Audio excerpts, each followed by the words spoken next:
Okay, I'll let you live.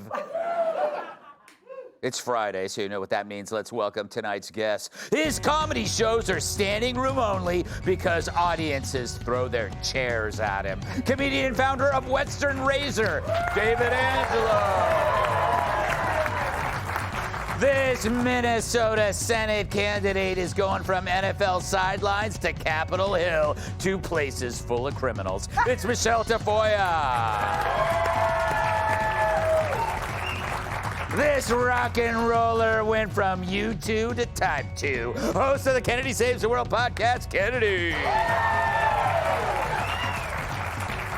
And on Valentine's Day, women crave his dark chocolate. Former NWA World Champion, host of the Planet Tyrus podcast, Tyrus.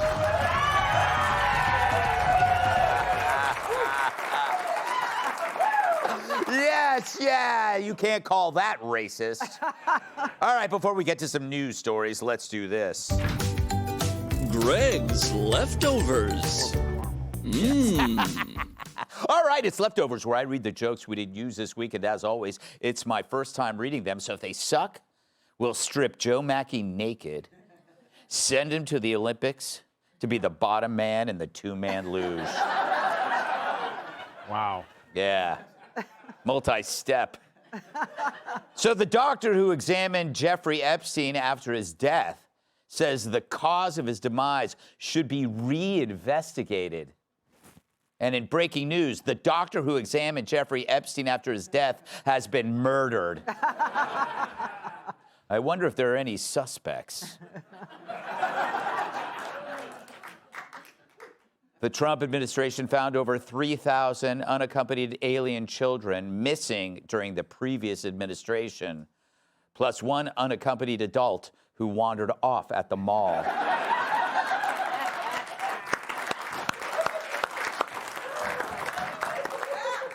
As conflicts with Iran boil over, the USS Gerald Ford is being sent to the Middle East to join the USS Lincoln. And the USS Obama will be joining shortly once it's packed with semen.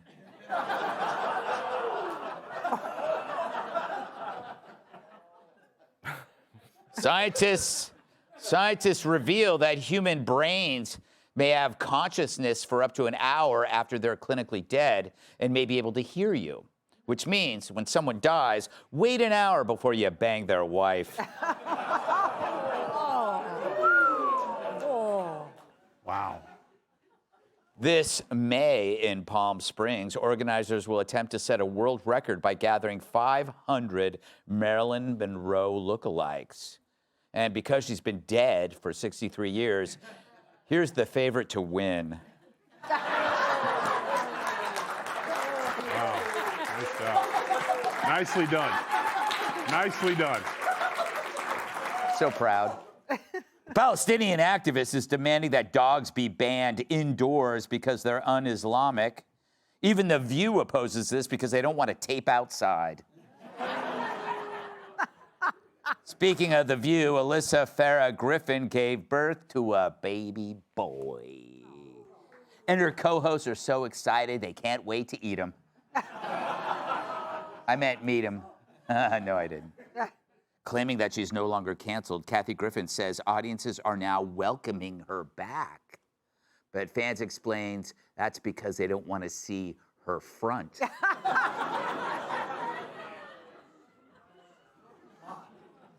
I know. Saturday is Valentine's Day. President Trump sent Rosie O'Donnell a dozen long-stem vibrators. Bill Clinton plans to spend Valentine's Day the same way he does every year, looking for an escort service that will honor his AARP card. It's got a little hole punch on that thing. And on the card. Got a little, it's called a loyalty penis. All right. Didn't work. It didn't work. RFK Jr. said he's not scared of germs because he used to snort coke off toilet seats. Yeah, tell me about it. He wouldn't even wait till I got off the seat. At least 9 ex-Biden officials running for office are not even mentioning that they once worked for him. And those were his pallbearers. People were called to a home after two siblings argued over who ate the last sticky bun. To settle the dispute, authorities called in the premier expert on sticky buns. Wow. University of Maryland researchers say some people may fart as many as 59 times a day. Is that Whoopi Goldberg? Yeah. Safety experts point to the study as another reason to avoid smoking near Chris Christie. The CEO of Chipotle wants more customers who make over $100,000 a year. Well, step one, change the name to Chipotle and Sluts.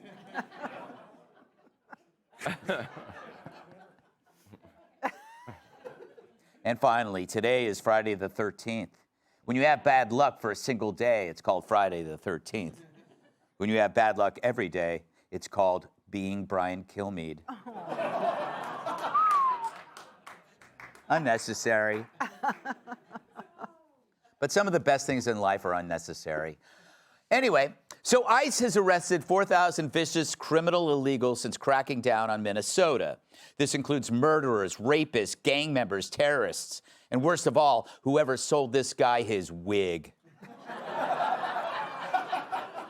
Tom Homan says they've located over 3,000 missing children, which explains why my shoe factories have been so empty. But while ICE hunts criminals, Minnesota politicians keep protecting them. Remember the $9 billion in Somali fraud that spread through the state like a yeast infection at an erotic bakery? Minnesota Attorney General Keith Ellison accepted 10 grand in campaign donations from these fraudsters. He even met with them, and it was all caught on tape. Here's Senator Josh Hawley detailing the leaked audio Ellison doesn't want you to know about. You said, we've got to make sure this guy who's investigating them stops it. You said, you have my attention. You're the one talking BS. Hey, listen, it's my time. Doesn't know what you're talking about, Oh, sir. no, sir. You now have encountered the truth, and you don't like it. Why'd you take their money? Why'd you take their money? I didn't. You took $10,000. No, that's a false statement. $10,000 9 days after the meeting. You helped fraudsters defraud your state and this government of $9 billion, and you got a fat campaign contribution out of it. You ought to be indicted. Wow, that's, all right. Gotta say, that's some pretty damning evidence. It reminds me of the time when all those babies in Panama City looked like me after spring break in '87. But wait, I don't think Hawley was done with him. As early as 2019, whistleblower. Don't talk over me. No, as early as talking 2019, it's my hearing, pal. As early as 2019, don't call me whistleblowers came to. Well, I should call you prisoner because you ought to be in jail. Well, you see what you can do. In 2000. Oh, I'm not your pal. Don't call me pal. Sounds like Bill Hemmer in front of a mirror. But for the arrogant Ellison, accountability is for other people. And crime isn't about laws, perpetrators, and victims. It's about a greater grift where you deem society as oppressive, which gives the oppressed free rein to rip everyone off. So where does that leave us? Well, as Operation Metro Surge wraps up in Minnesota, Homan proudly says they've made it less of a sanctuary for criminals. And guess who helped make that happen? Not Ellison or his office. Instead, they created the atmosphere for chaos by deliberately refusing to cooperate. It makes me wonder, what organizations have been active on the ground in Minnesota? What organizations have been active on the ground in Minnesota? We have tracked over $60 million, according to the latest 990 disclosures, to approximately 14 groups, some of them national, others on the ground. So the whole protest was the opposite of organic, meaning unlike Kat Timpf at the gym, it was coordinated. And yet Tim Walz still blames the chaos on Trump, and on Thursday he proposed that you and me pay for it. We're going to be proposing a first-time $10 million one-time targeted loans, forgivable loans, that we know, and I want to be very clear, is a very small piece of this. The federal government needs to pay for what they broke here. There are going to be accountability on the things that happened, but one of the things is the incredible and immense costs that were borne by the people of this state. The federal government needs to be responsible. You don't get to break things and then just leave without doing something about it. You don't get to break things and leave without doing something about it. Dude, that's your career. In one sentence, everywhere you've gone, you've left a trail of misery and tampons. ICE rounds up thousands of thugs, finds thousands of missing kids, and you want a bailout after running interference for thugs? They say the federal government broke things. No, you douchebags broke things when you turned your state into ground zero for fraud. Chaos isn't a consequence. It was your business model. And now those dopes want taxpayers to write another check for their corruption? Sorry, here's a better idea for you chumps. Maybe stop protecting the people who are destroying the city. But they won't. In fact, it's pretty shocking how cavalier they are after being called out for all this stuff. Perhaps it's because there's never been any accountability for Democrats breaking the law before, which is why it's now time to prove all of them wrong and nail these bastards to the wall.